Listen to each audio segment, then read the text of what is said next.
Well, hello and welcome to today's webinar, Accelerating Learning in Dayton Public Schools, hosted by the Region 8 Comprehensive Center. Very quickly, here's the Zoom link if you don't already have it. Although if you're here, you probably do. If you have difficulty connecting, you can also call the number here, 646-931-3860. Meeting ID is listed here, as well as the passcode. This information should also have been shared with you when you registered. So I'm Caitlin Howley. I'm co-director of the Region 8 Comprehensive Center, which is one of 19 regional comprehensive centers and one national center funded by the U.S. Department of Education.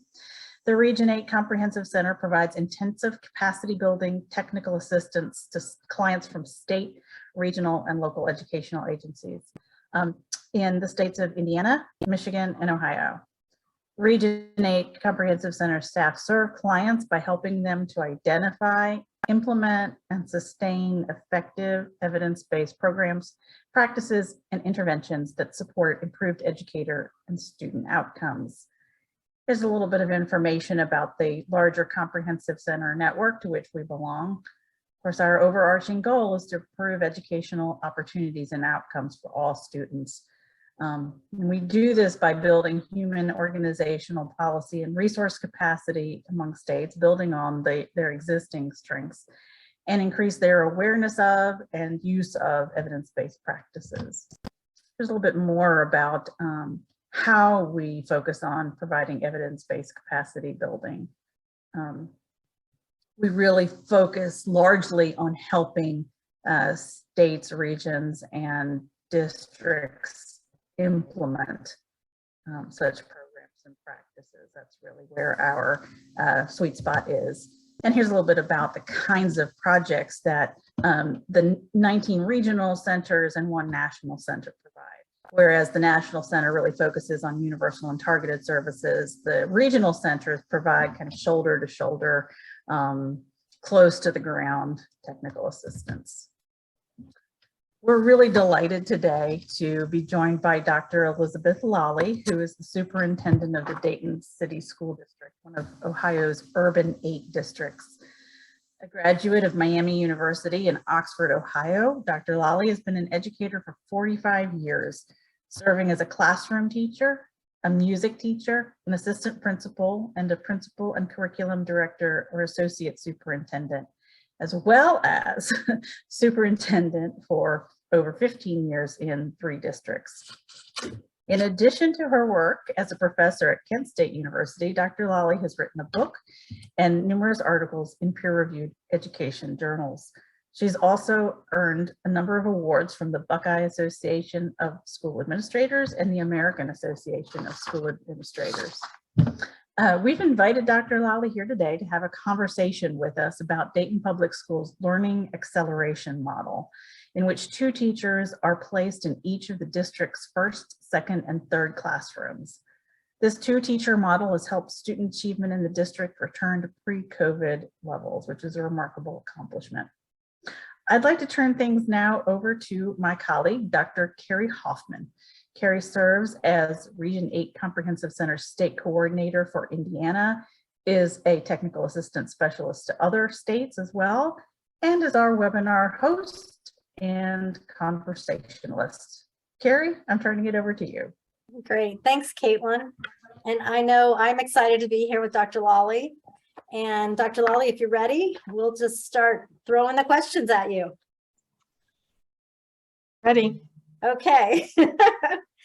So the federal government provided districts with special funding to help students catch up academically after COVID-related disruptions related to in-person instruction. And before we get to the dual teacher model, I know that you spearheaded a number of efforts related to supporting students' learning and mental health. You created 2 different positions related to supporting students' counseling needs, the Student Resiliency Coordinator and the Student Behavioral Therapist positions.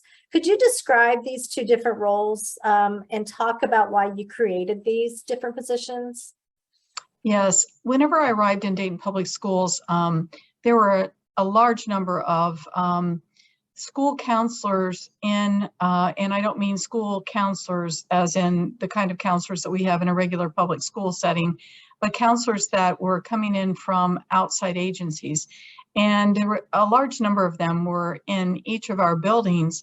The principals didn't sometimes know who they were working with. They may not know who the counselor was. So it was a large combination of people not knowing what the outcomes were for students that were receiving these counseling services. So what we decided to do was to create an RFP to have one counselor that would actually, one counseling organization that would actually work with all of our students, and we would have much more accountability. What happened was Dayton Children's Hospital reached out and said, you know, we should work together on this because we have the same type of goal. So we got together with Dayton Children's Hospital and a few other stakeholders, some doctors and some principals and administrators, and we talked through what we would want to have in our district for support services for behavioral and mental health needs of our students. And one of those things that was started was we needed a case manager in every building who would be a student resiliency coordinator, someone who would work with the parent, with the teachers, with the student, and also with an outside counselor, making sure that the metrics were designed so that the student would see progress and not always be a continuous counseled student. Because many times once I receive enough counseling, I'm able to move away from that counseling model. Now, sometimes I can't, but I need to be able to move away if I can and not become the perpetual student who has a counselor who comes to school and works with me every single day. So we created that position. It's called Student Resiliency Coordinators. There's one in each one of the 26 buildings in the district, and they work with the parents to set up meetings like an IEP meeting, only it's a customized learning plan for that student's counseling situation. They also connect with the teacher, the principal, and they make sure that the metrics that have been set are being followed and are announced to the parent so the parent knows the progress being made with their student. The second one that we created after COVID was called a student behavioral therapist. And these counselors actually work with immediate situations. So I come to school and I'm extremely upset about my parents announcing they were getting a divorce. So this counselor starts to work with me and will continue to work with me till I'm able to refocus on the work that needs to happen in my classroom. If I need more than 8 to 10 weeks of counseling services, then I'm referred to the Student Resiliency Coordinator. So we have a plan for short-term counseling, situational counseling for students' behavioral mental health, and then also long-term counseling. Wow, that's fantastic. And so I'm curious, how do those positions support or enhance your district's acceleration efforts? Well, because our students come in with so many needs, you know, there's trauma all around for all of our schools in this country right now. There's trauma from what happened in the COVID environment. There's trauma from, you know, just what happens every day in our lives right now. And because of that, a lot of students were not able to concentrate or focus. So this has helped us get students back on track, recognizing that there's someone there to help them, to support them. They build that relationship with the student resiliency coordinator or with the student behavior therapist, and they have somebody that they can connect to, somebody that they can talk to through all of these situations that they're facing.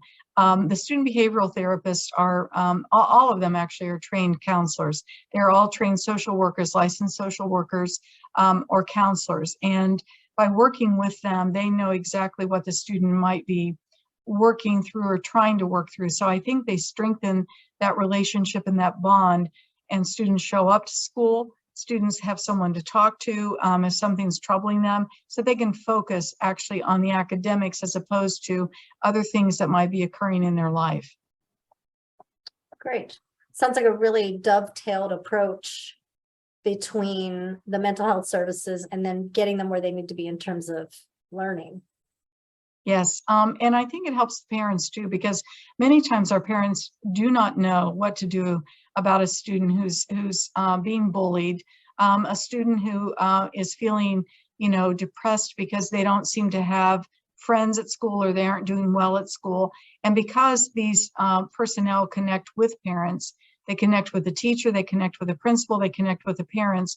Our parents are also being supported. And one thing that Dayton Children's Hospital did for us is they created, which can be seen on YouTube, they created videos about how to support their students at home. So there are about 5 videos that they've created so far to work with parents on their students' mental health, their students' behavioral health, and just tidbits about these are the things that you can do. You might want to have a study time from this, from this time after school to this time after school. You may want to think about having an opportunity to do a walk around your neighborhood to relieve some stress. So they offer real practical ideas that don't cost anything. And we broadcast those on our TV station, but we also broadcast those over YouTube. So any parent could actually watch them. And they are given by trained licensed social workers or counselors. So it's really good support from Dayton Children's Hospital. And we're very, very glad that they're partners with us on this whole thing with trying to make sure that our students have the best care that they possibly can have. Absolutely. It sounds like with everyone involved in terms of the principal and the teacher and the social worker in the hospital or the behavioral therapist and the resiliency coordinator, almost a very ecological approach to getting kids where they need to be and supporting parents in the midst of that. And I think the more people that are involved in watching a child, watching a student, the better off we are in seeing changes in behavior, changes in what they're thinking. So it's preventative as well as supportive to those families. We can prevent some things hopefully from happening because we know the children, the students better, and we can see and hopefully intervene before something tragic happens or before something happens that escalates to a point that the student needs to be removed from school. Yeah, that's fantastic. So in terms of leveraging another individual that you all have, seems very well thought out in terms of accelerating student learning, you are very innovative in thinking about what could be, what you could do in terms of launching students learning and thinking about the paraprofessionals that you are putting in kindergarten classrooms. And can you just talk about the impact of that and how that came to be? One of the things that we try to do is to make sure in our acceleration model for this recovery is to make sure that we have as many people supporting the students as possible. And we determined that for a classroom teacher to be extremely effective, they needed to have smaller class sizes. So to do that in a kindergarten classroom, we hired paraprofessionals, instructional paraprofessionals, who provide for a class size reduction in that kindergarten classroom. So they will take a group of students while the kindergarten teacher actually takes a group of students and does the core lesson, the standards, the strategies that need to be taught to students in a much smaller group, while the paraprofessional is also working with students on their learning. So they may be monitoring the computer software that we use for reading intervention. They may be doing some sort of review activity with the students on math facts, for example, number sense, having students work with manipulatives to count and to do things that are necessary for math to be taught, things that need to be taught through the phonics piece. A paraprofessional may be reviewing, strategies with me for how I sound out a word or sound out a letter. So the paraprofessionals have helped us do a class size reduction model and really, really hone in on some of those skills the teachers already taught, but also reinforce and practice those with me while they're still fresh in my mind, so they become ingrained and they become something that I will recall and remember. That's fantastic. So moving on to kind of the focus of our conversation today, Dayton Public Schools use some of the money from the federal ESSER funds and the American Rescue Plan funds to support an approach to learning acceleration in which 2 teachers are placed in grades 1, 2, and 3. This is a very unique approach, one that we've not heard much about from anywhere else. So what led you to conceive of this kind of approach to not only sharing the burden, but learning acceleration? Many years ago, I had the opportunity to have a class size reduction model based on some state money that we had. The State Department paid for class size reduction. And we were able in that district to use the money to reduce class sizes in kindergarten and first grade for phonics instruction. So we actually had a phonics teacher who would take a group of students at the same time that the regular classroom teacher would take a group of students, and they would teach phonics to those students.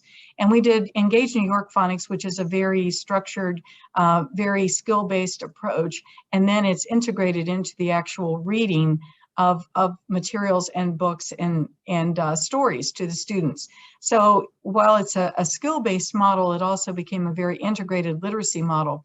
We used that money and that idea to strengthen the beginning readers in that district, and we saw tremendous results there. So as we were trying to think about what we needed to do to make sure that we had the acceleration that was needed and also recover some of the learning loss that we had because of remote learning, I talked about with my team, I talked about the fact that we could potentially do class size reduction. We don't have a lot of extra classrooms available for teachers to basically departmentalize and take half of the class and teach math, half of the class and teach the literacy piece. So what we talked about doing in our classrooms is having the two teacher model in the classroom. This is very different from team teaching and very different from co-teaching because each teacher teaches their own subject area. They do not team teach or co-teach the same subject area. So I have a literacy teacher that's responsible for all literacy learning in that classroom and a math teacher that's responsible for all math learning in that particular classroom. And what they do is simultaneously they teach math, the math lesson for the day, they teach the literacy lesson for the day, and we've split up those lessons so that they're very concise. You know, you have a phonics lesson for your reading students. Well, the math teacher needs to do a sort of math phonics as well, and we call those the foundational skills. But they are math phonics. They are the basic pieces of what you need to learn and know how to do with number sense and just counting and things like that. So that became our math phonics time. And then the two teachers switch. And after they do the second set of lessons, then they have small group opportunity. Then they return to another small group opportunity to actually teach another lesson. And I shouldn't call it small group because it's actually the group lesson they come back together as their groups, and the teacher teaches the actual course of study lesson for reading, the actual course of study lesson for math. They switch then again, and then for the second time during the day, they have the opportunity to do a small group instruction piece there at that point. And then they do another large group instruction piece for math writing and for writing workshop time in the reading part. So the teachers are teaching all day long, but one teacher's teaching all of the literacy and the other teacher's teaching all of the math. And because of that class size reduction, they can really be upfront and very close to the students as they're working through those instructional models and those lessons. Are you dividing the class in half for those? The class basically is divided in half, but they're in the same classroom. So Okay.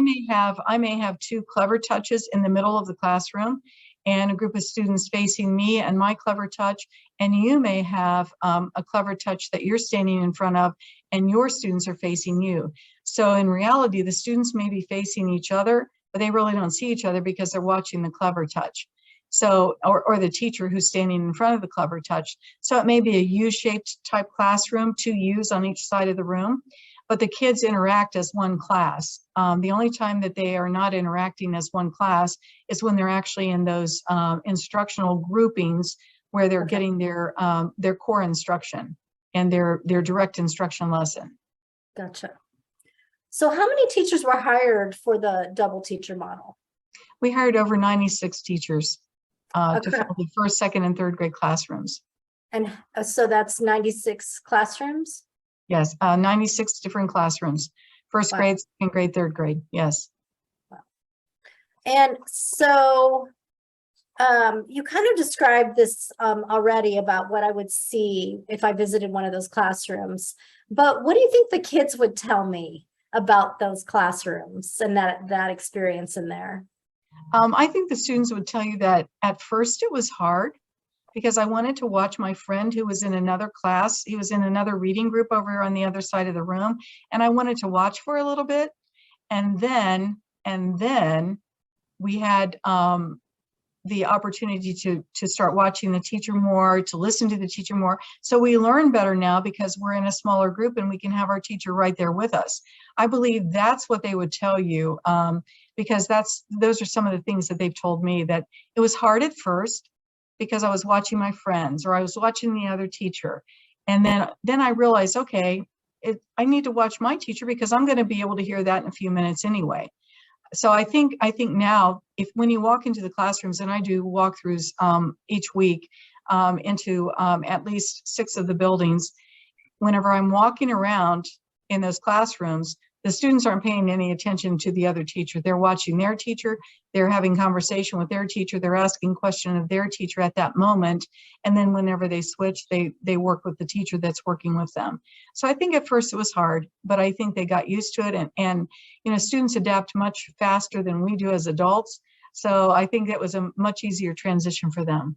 Right. I can still see my head spinning a little bit as an adult doing that, but kids are so easy to, you know, figure it all out and just settle right in, aren't they? Yes, they are. They are. So it sounds like the kids were trained pretty quickly, but what training or other prep did the district provide, or preparation did the district provide to teachers who are teaching in this way? Like if I'm a classroom teacher and now I have a second teacher, or I'm the second teacher joining the mix. What did they get to get ready to do this?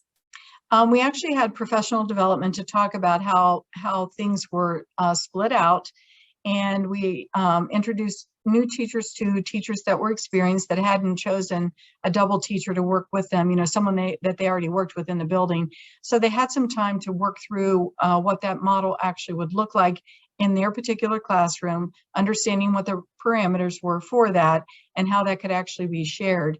Then every Friday, and I shouldn't say every Friday, at least twice a month on a Friday, the teachers went to professional development. So the math teacher would stay and teach the whole class on the morning of Friday professional development day. And the reading teacher would be in a professional development session on literacy. And then they would switch. So the reading teacher would take over the other half of the day, while the math teacher worked with Dr. Nikki Newton, who is one of the national consultants that we bring in on a regular basis to work with them on understanding math workshop. So every 2 weeks, they had professional development and could talk to other teachers that were in their grade level teaching literacy or teaching math, and then also have the opportunity to work with either our literacy specialist here or with Dr. Newton, the math person that we brought in. Now Dr. Newton actually is inside the classrooms this year, actually coaching teachers on the model as well, on the workshop model that they're using. So the teachers had ongoing professional development and continue to have that ongoing professional development as well. We also have a model where we have teacher leaders. The teacher leaders are on a teacher contract, but I pay for them out of Title I money, and they support the curriculum team inside their building in making sure that the curriculum and the instructional practices that we use are implemented and supported for the teachers. So if a teacher had a question or needed some additional help, there's also that teacher leader that's there every single day in their building. So what's the feedback you've gotten from those teachers who are working in these dual teacher classrooms?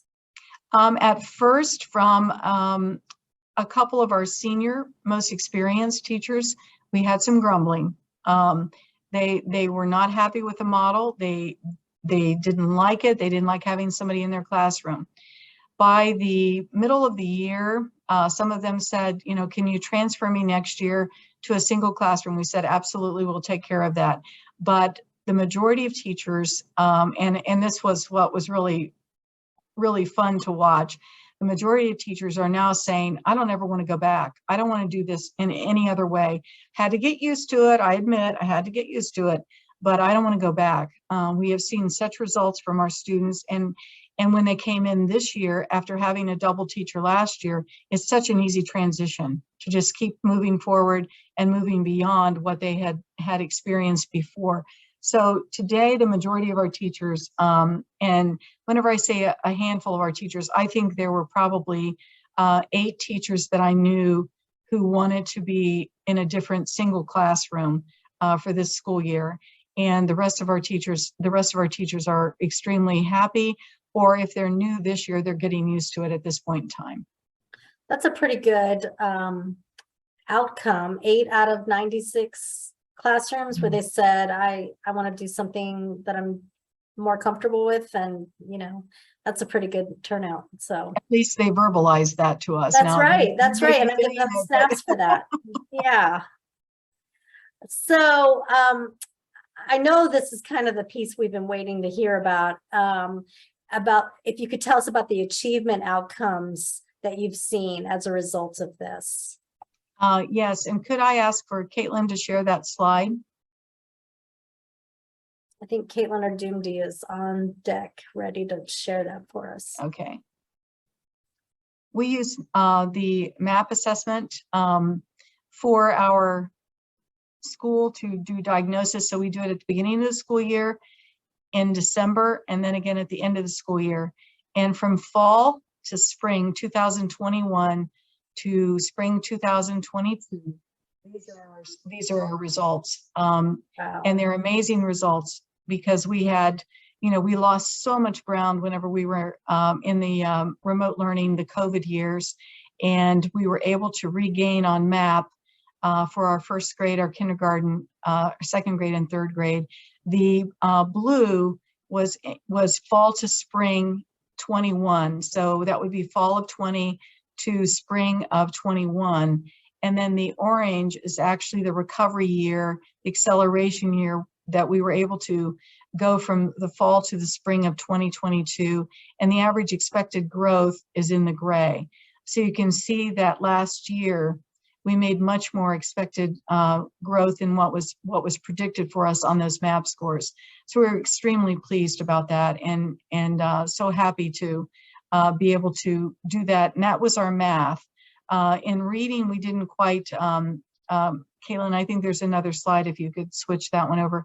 In our reading, we didn't see as phenomenal results as we did on the math, but we did see some great results. So you can see the pre-scores, I'll call those, from fall to spring 21, and then the fall to spring of school year 21-22, the scores went up, and the gray is the average projected growth. So in first grade, we did not quite meet the average projected growth, but we still had significant gain there, and we were slightly below in our second grade.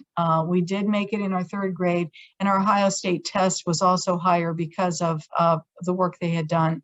So we're anticipating that this year's Ohio third grade test will be higher because of the work that the second grade teachers had done last year. Reading was much more difficult for us to recoup the loss that we had felt, but we're still working on that, and we did see good progress. So we're hopeful that this year we'll see additional progress for those students. Great. I have two follow-up questions to that. First, the average projected growth there in the gray bar, is that NWEA's normed projected growth, or is that Dayton's projected growth? That is NWEA's average RIT growth that they anticipate will happen based upon Dayton students. Okay. And then you said that your reading scores were not as easy to rebound as you did with math. And I'm wondering, can you talk a little bit about why you think that might be? I think for reading, our students, because we were in remote learning for a while, I think it was more difficult to get them back into actually refocusing on those phonics pieces that were missed. I mean, we taught phonics during our remote learning time, but it's extremely difficult to connect with me whenever you're trying to have me sound out words when you're looking at me on a screen. I really think that that whole phonics piece, the phonemes, all the auditory work that you do for students to read and to learn about letter names and sounds, I think that is difficult at best on a screen. And depending on what the background noise is in your home, it could be very difficult for students who have any kind of hearing difficulties, any kind of issues that keep them from actually being able to focus. That's really the only thing that I can really think about, because the math we did, you know, we were still doing all the math work and all the math concepts, teaching those remotely, but for some reason the literacy seemed to be the thing that we struggled with, and I really think it has to do with that in-person auditory, being right there on top of that sound, on top of those letters, hearing the words, hearing the fluency, all of that based upon in person as opposed to remote hearing and remote watching. And I believe that your trend mirrors the national trend in terms of math growth was greater than expected versus the literacy growth was not quite what people had hoped it would be. I wonder too about the kiddos who didn't go to preschool or left preschool early, you know, because of COVID in 2020 and into 2021, and the impact of that those very early learning, especially literacy learning opportunities that they have during those, you know, that daycare time or that preschool time. What impact we'll probably all be wondering about for a long time now. So so here's a question about, you know, obviously this is highly successful, right? You know, you've got happy kids, happy teachers, really good turnaround in terms of test scores and achievement. But what's the plan to sustain this model that's clearly working without ESSER money to pay for it? We are asked that question a lot, and we're asked that question by those teachers that don't want to see it go away. Mm-hmm. As long as it continues to be the way that it is, as far as the double teaching model, not moving to a co-teaching model, not moving to a team teaching model, but remaining literacy and math division like we've divided it up. Title I has our federal people in the State Department here in Ohio have stated that Title I will be able to help sustain it. It is above and beyond a regular classroom environment because of the way that it's laid out. So they have talked to us and assured us that Title I can pick up that cost. That's great. Do you have any schools in those 96 classrooms that are not Title I schools? No, we are a Title I district. Gotcha. That's great. What about sustainability of the mental health and paraprofessional positions? That one's going to be a little tougher. That started off with the health money that the governor allotted to all of Ohio's schools. We used it for those programming pieces, and we continue to lobby and actually discuss with our legislators and the governor about sustaining those healthcare needs, because more and more SEL, more and more mental behavioral health services are needed with our students each and every day. So we continue to lobby for that right now, but there has been no guarantee and no assurance that that money will continue. So we're going to just continue lobbying along with all the other superintendents that are in this area and this region, because we feel very strongly about the support systems that we need to have. Great.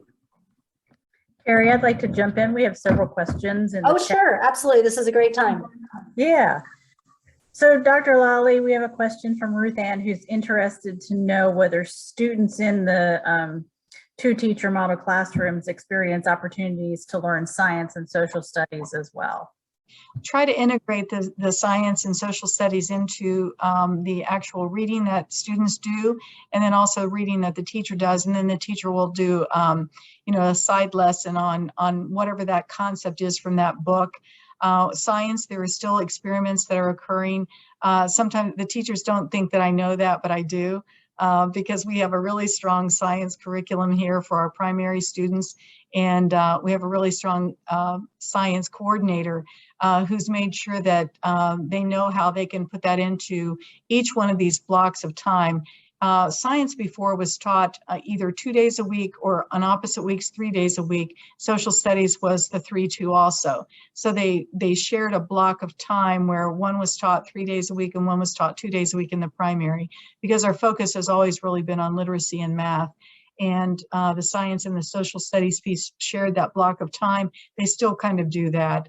So there's still that opportunity to teach the social studies, and a lot of social studies can be done through literacy.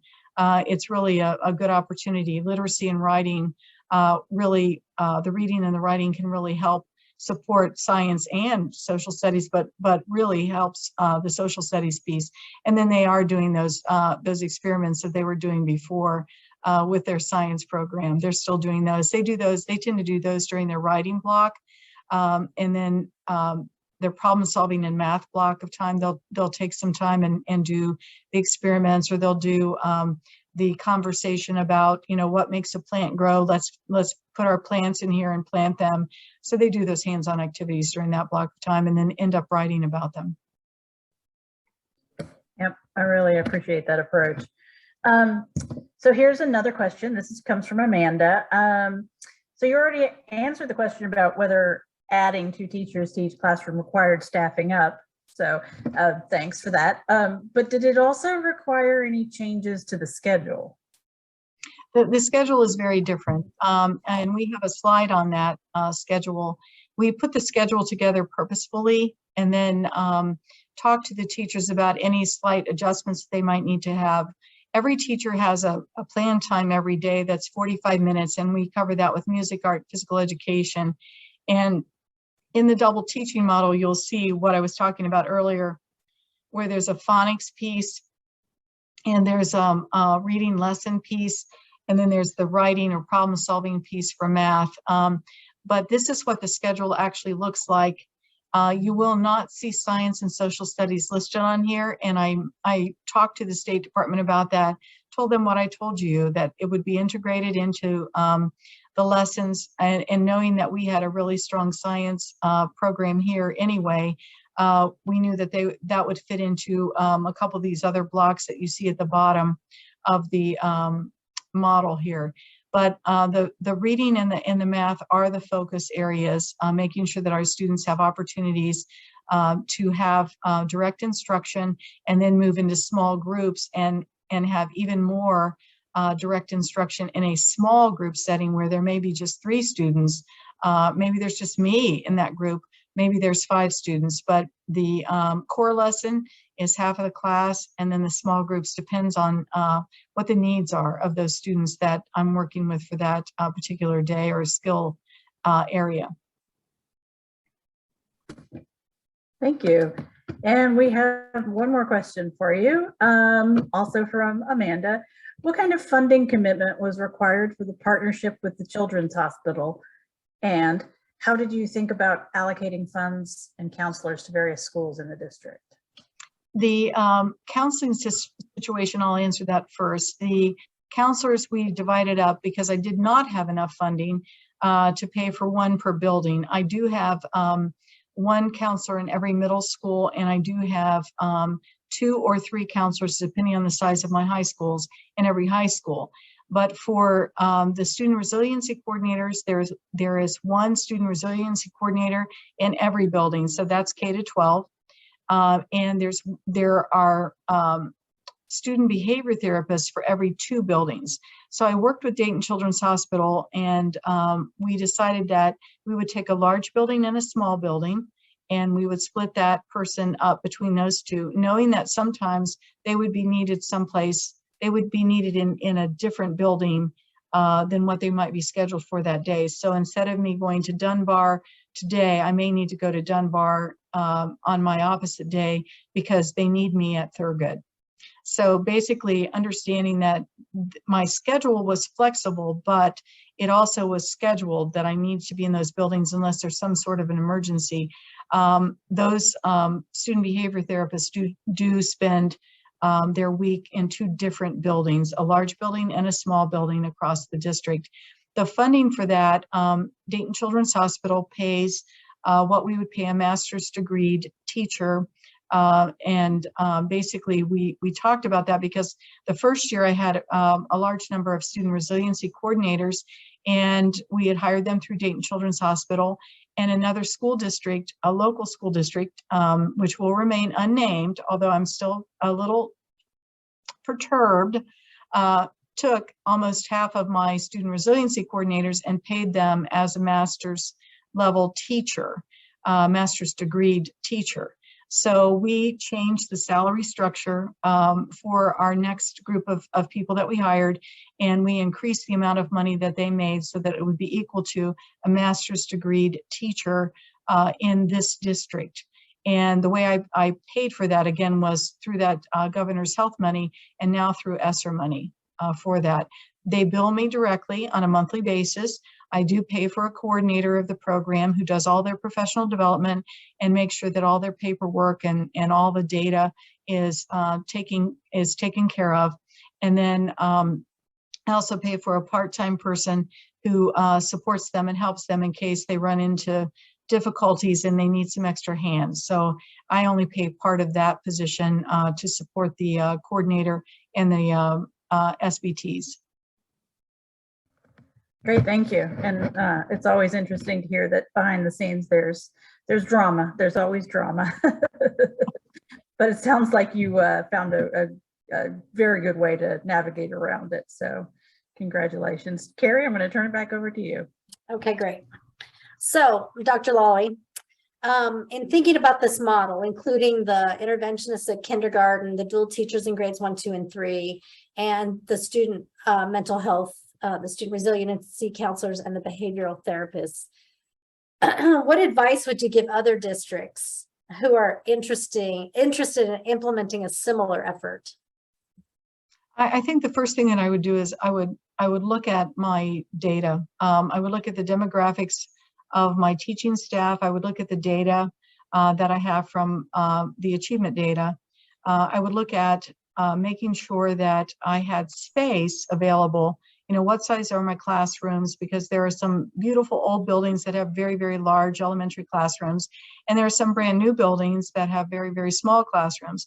So I take a look around and make sure that if I wanted to implement this across the board, that I had the space to do it, that I had a staff that was willing to at least try it and provide some input on it, and make sure that they had the appropriate training and availability of the materials that they would need to have for this hands-on approach. And I would make sure that my early primary data supported the need for this. If I don't have a lot of recovery in early primary, what do I need to do in my 4th, 5th, and 6th grades perhaps? Maybe I need to do high dosage tutoring in those grade levels, and then, you know, not have to worry so much about early primary. Our data pointed to the fact that if we did not catch these students up, we would never catch these students up. So that's why we focus so intensely on our early primary, kindergarten through 3rd grade age students, to make sure that we could catch them up and get them as early as possible back on the track of succeeding and achieving at the level that they needed to achieve and succeed. Your last comment there, your focus on, you know, if you can't get these kids where they need to be now, you're never going to get them where they need to be. I saw a little bit of a flash of emotion, almost like the sense of urgency in your voice. Can you talk about that? My sense of urgency is long before COVID, because I watched so many students struggle across my career. If we do not have readers developed by the time they are in 3rd grade, it is so difficult to convince them, first of all, that they actually can learn how to read. And then secondly, to convince a teacher that they can get them to the point that they read. So I believe that if I can get you reading before 3rd grade, and I can keep you close to being on grade level, then you're going to succeed. Math will come, you know, math naturally will come because I can read and I can think, I can comprehend.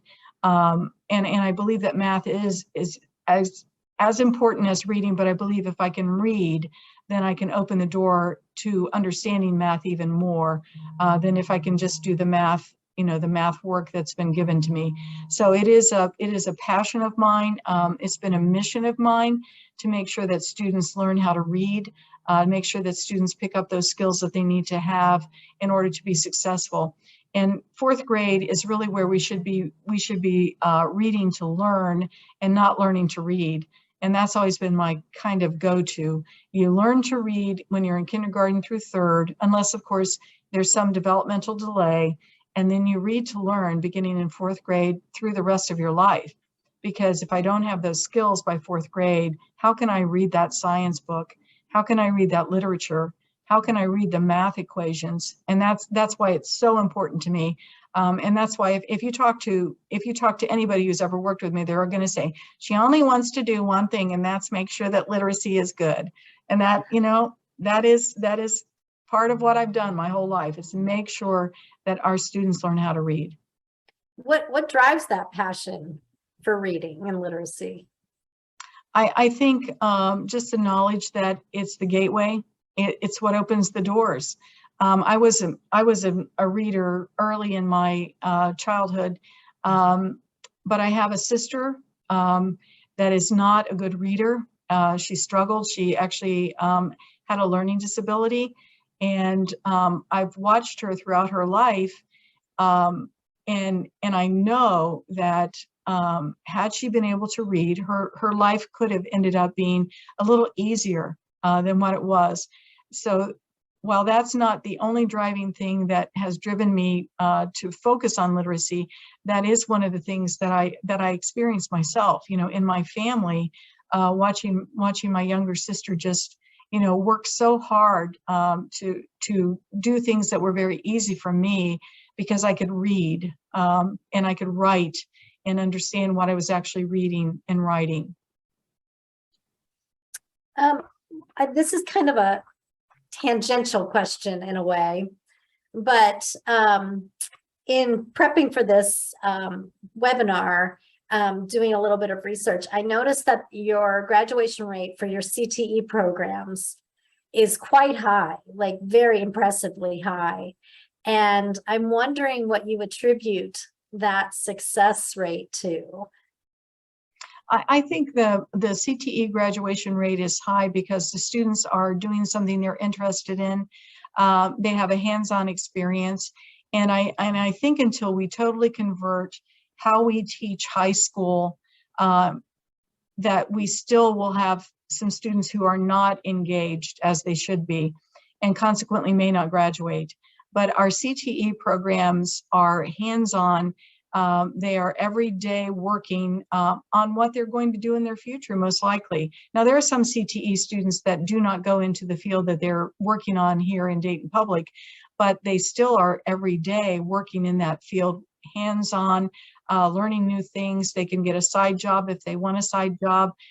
So I think it's the methodology. I think it's the instructional practice. I think it's the hands-on.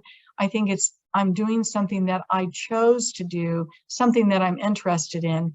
And I think the more that we can do that in just regular high school classrooms, regular middle school classrooms, the more we'll engage students as time goes on.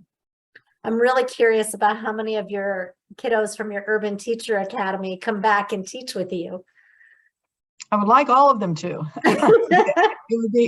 It would be a perfect reason for us to have that Urban Teacher Academy, which is really one of the reasons that we started it, was to try and grow our own. That's fantastic. So I'm going to tap into one of your other passions.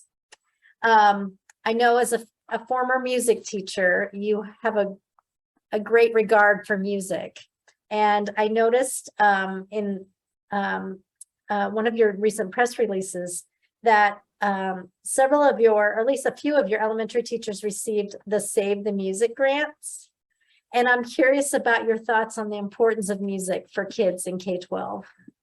Actually, all of our elementaries have Save the Music grants now, and our middle schools do as well.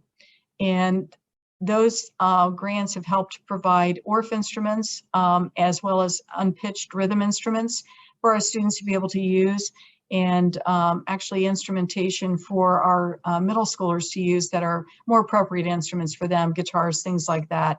I believe that music is extremely important. I believe the arts are extremely important to any student. Music itself is mathematical. Music itself is a discipline. And I think that when you have those opportunities academically, that only increases your ability to achieve. I think music also provides the opportunity for a connection to other students because you're playing in an ensemble of some sort, whether that's an Orff ensemble, whether that's a recorder ensemble, whether that's a band ensemble, whether you're singing in a quintet, you know, whatever that is, it connects you to other people. And I was just at a friend's memorial service on Saturday, and I looked around the room and I noticed that the majority of people that came from our school were band kids. They were kids that had been in band with this person and had that family connection to this person. We all grew up together, you know, we went to the same school together, but the reason we were all there was because we were connected through band, through music. And I said something to one of the people that was there. I said, look around, all of us in here are connected by band.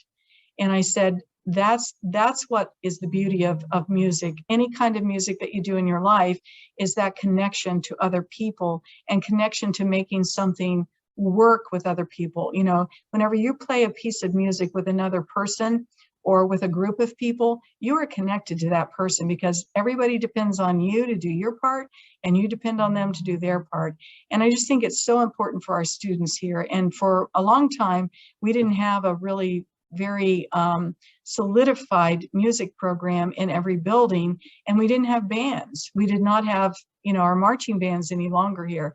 So bringing those all back and being able to receive those Save the Music grants has really, really helped us connect kids together. I mean, our bands now are coming to our football games, and they really light up the stadium because they play the ditties that you play, you know, the Go DPS ditties or you know, Go Cougars or whatever it is, and they get the crowd you know, excited, and then they go out into the field and they actually march, and it's just wonderful to see the pride that they have and to see them be able to work towards something greater than themselves. And I know that they're learning more because they have that discipline to learn the music and to be able to count and understand time signature and all of those things as well.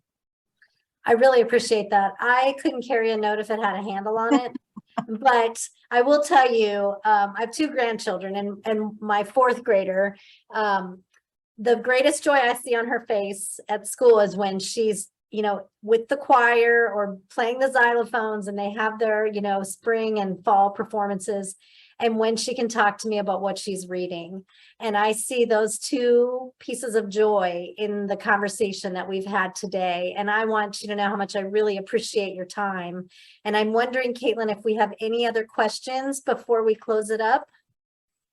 We don't have any questions in the chat, but if you have any questions, please come off of mute and feel free to ask. We do have a few more moments.